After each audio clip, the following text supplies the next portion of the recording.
What's going on, guys? We are back once again, and I want to go ahead and give you guys another movie review today. So today, we're going to be reviewing The Pope's Exorcist. So again, if you have not seen this film, go ahead and click off the video. We are going to be getting into spoiler territory. We will be getting in a lot of other things that went on with this film, and what I thought about this film, what I liked about it, what I disliked about it. So again, if you have anything to say about it, let me know down in the comments down below, but let's go ahead and get right into it. So overall, I want to go ahead and say I was actually very much looking forward to this film, and it really didn't disappoint me a whole lot because, again, the way that this film really approached, I would say, the story and how it portrayed not only the characters but the real life events that apparently happened around this story. So we have Russell Crowe portraying as the Father Gabriel, who is a exorcist that is strictly getting his commands and orders from the Pope himself, from finding all these different cases and determining whether someone or not is possessed,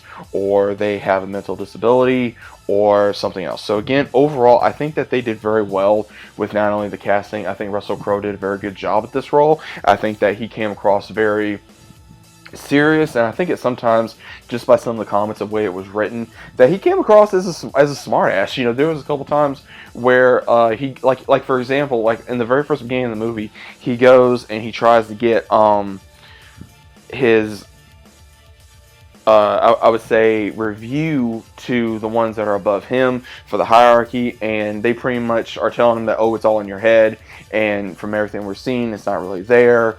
And he pretty much is like cuckoo, you know, just making fun of them because he knows what's real, but they're making a joke out of him, thinking, okay, you know, we could always disband you, we could always punish you for this. And he makes a really good point, like, I take orders from the Pope, so if you got a problem with me, take it up with my boss. And I loved how he did that. And the whole premises of the film is he gets orders to go to Spain because there's this family that moves into a house that's being rebuilt because the family did own it. The husband dies, the mother and her two children go in there. Her son does not talk due to him being in an accident with his father, and the daughter very rebellious. So again, this happens in the late 80s, and I will say the cinematography of how they portrayed Spain was very gorgeous. I will say that. Also, at the same time, the way that they did everything was kind of interesting because we have where he goes because the boy gets possessed by a demon that gets unlocked by a explosion down within the building, and it gets said, like, bring me the priest, like it showed in the trailer. And what happens is he keeps on trying to get the right priest, but unfortunately, at the very almost in the middle part of the film, Russell Crowe's character does go, and he gets shown that this is a demon, and he's trying to find a way to exorcise it, and he goes throughout the ways of trying to exorcise it, but the demon also knows about the sins of not only him, but the other young priest that's there as well, that the young priest has been having relations with a young woman, and also Father Gabriel with his past because he was once a soldier, then he survived during World War II. He tried to save a woman that he thought that was possessed, but unfortunately she was just very mentally almost mentally insane. She killed herself, and he always blamed himself for that.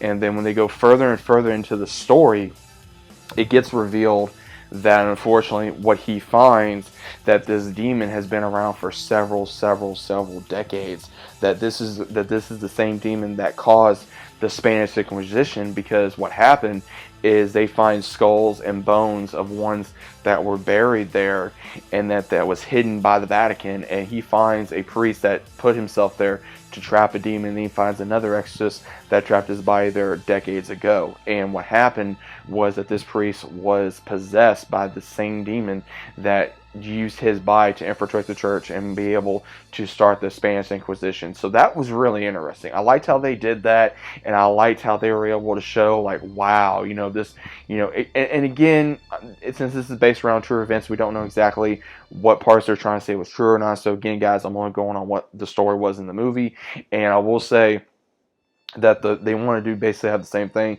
that the demon wants to possess Father Gabriel to take over and be able to infiltrate the church once again and destroy what the church stands for. And the Pope does find this out as well, and he goes into almost a cardiac arrest as well, and he's worried about, you know, his disciples / his friend, and Father Gabriel has to commit his sins to the young father as well.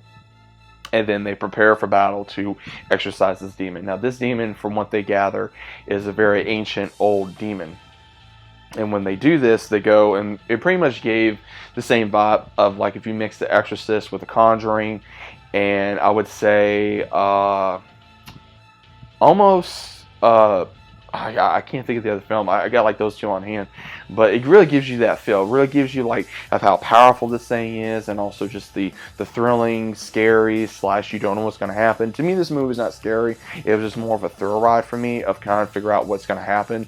And you see this big battle between, you know, Father Gabriel as well as also this demon. And unfortunately, the demon gets so powerful where he's attacking not only him, the young priest, the mother and the daughter, taking over the daughter because he's able to do multiple possession. And so Gabriel does the only thing he can think of is give himself up and give in, and tells the young priest and the family to leave while he battles the demon inside of himself, tries to kill himself. He can't.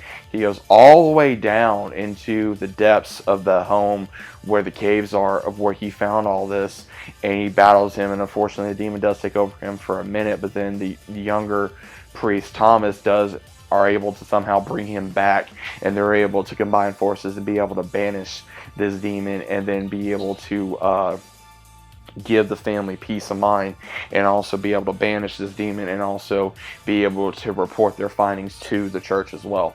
And the way that they end this, it kind of gives you an inkling of will there be a sequel. Honestly, it does really give you an inkling of a sequel because of the way that they did in it, showing that there was a big map of 199 findings of possibilities of where other places to them that God was not welcome, that was saying God was not welcome, and Gabriel as well as Thomas want to go on this journey to go to each place around the world and be able to stop whatever evil is brewing. So I think overall this was a very good movie. I think it was a very well-paced movie. I think the story was amazing. I think that the characters were amazing. It was very great growth. I think Russell Crowe bride in this character, in this script overall. It was not boring. It was not lackluster. It was not like, oh man, hurry up already. No, it was very well paced. So I think that if you guys want a good, decent, scary movie or a good thriller movie, check this movie out and let me know what you guys thought about it. But I think it was good. If you guys did, great. If not, that's fine too. But overall, what was your thoughts of this movie? Let me know down in the comments down below if you enjoyed. Leave a big fat like on the video if you guys enjoyed. Also share the video out to your friends, family, all that kind of good stuff. And hopefully you guys enjoyed. And I'll see you as always on the next one.